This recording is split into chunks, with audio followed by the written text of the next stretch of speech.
Halo para football antusias, selamat datang di Retro Football Stories.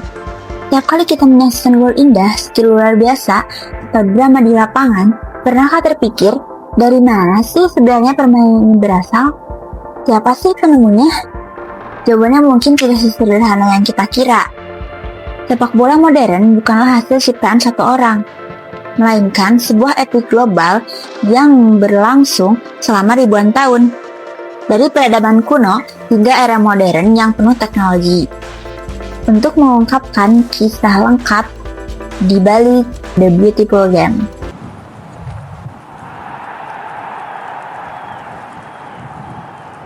Jauh sebelum sepak bola modern lahir di Inggris, permainan serupa bola sudah dimainkan di berbagai penjuru dunia dengan makna dan aturan yang unik.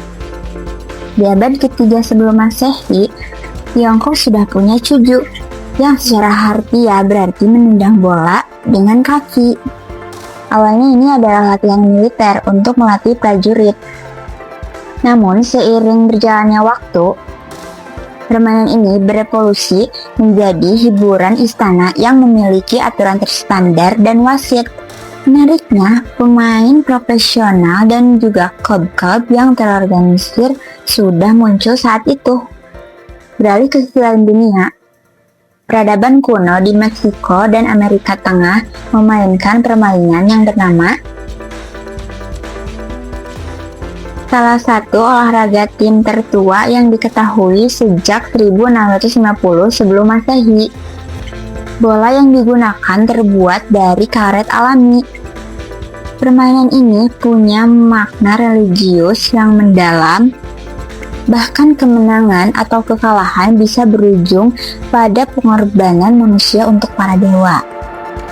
Di Eropa ada harpastum, permainan fisik yang sangat agresif.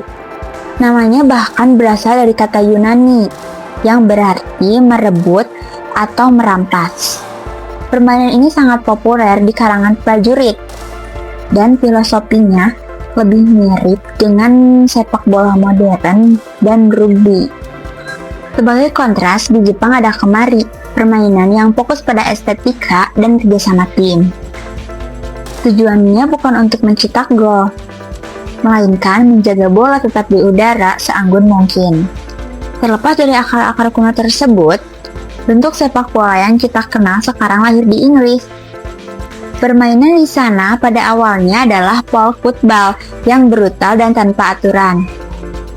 Hingga abad ke-19, setiap sekolah dan universitas memiliki aturan yang berbeda, menciptakan kekacauan saat bertanding.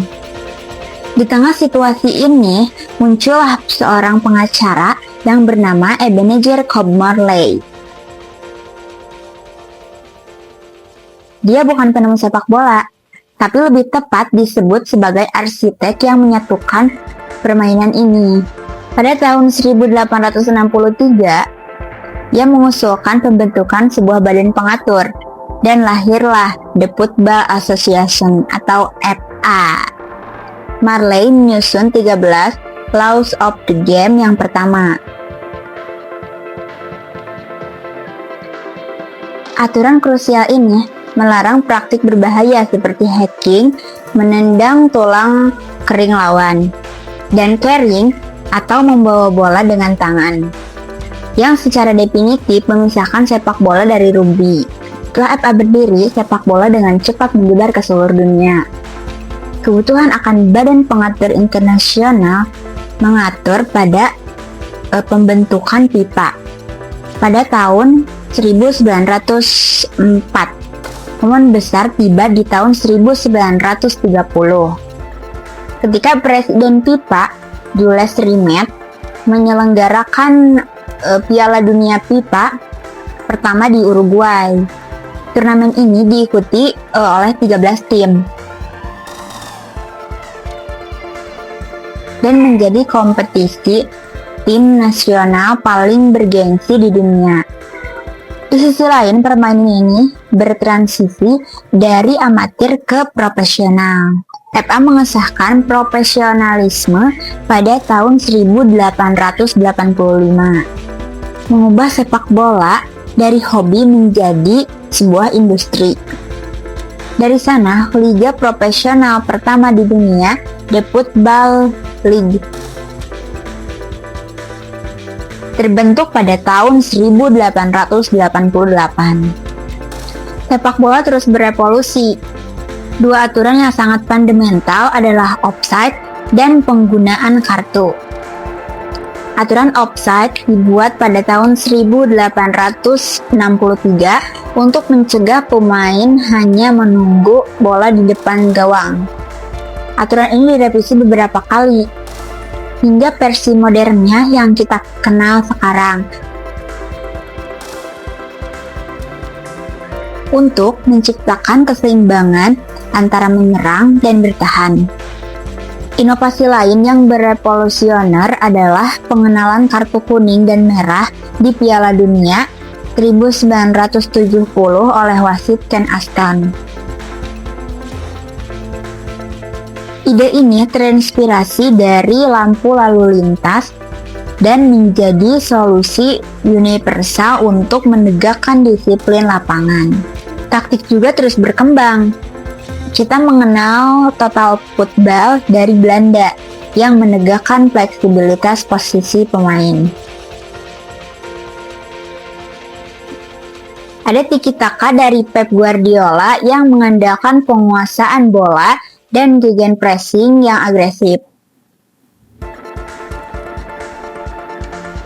Sekarang kita sampai pada pertanyaan, bagaimana sih sepak bola bisa secanggih ini? Jawabannya ada pada 3 pilar pertama. Yang pertama ada peralatan, sains olahraga, dan teknologi wasit. Bola yang dulu berat dan mudah menyerap air, kini menjadi aerodinamis dan tahan air. Pemain modern bukan lagi sekedar atlet, melainkan individu yang mengandalkan ilmu olahraga, nutrisi, dan analisis data untuk mencapai performa puncak. Teknologi juga merevolusi peran wasit. Goal line teknologi di Piala Dunia antar klub 2012 mengakhiri kontroversi gol yang tidak terlihat di mata manusia. Dan video assistant repair atau VAR yang diuji cobakan pada tahun 2016 terbukti meningkatkan akurasi keputusan wasit secara signifikan. Sepak bola bukan diciptakan oleh satu orang, melainkan sebuah warisan kolektif yang terus berevolusi. Dari permainan kuno yang brutal hingga permainan global yang penuh teknologi, sepak bola telah menjadi cerminan dari evolusi peradaban manusia. Saya harap Anda menikmati perjalanan waktu ini. Jangan lupa dukung kanal Retro Football Stories dengan like, comment, and subscribe agar kita bisa terus menggali lebih banyak kisah-kisah legendaris dari The Beautiful Game. See you next time!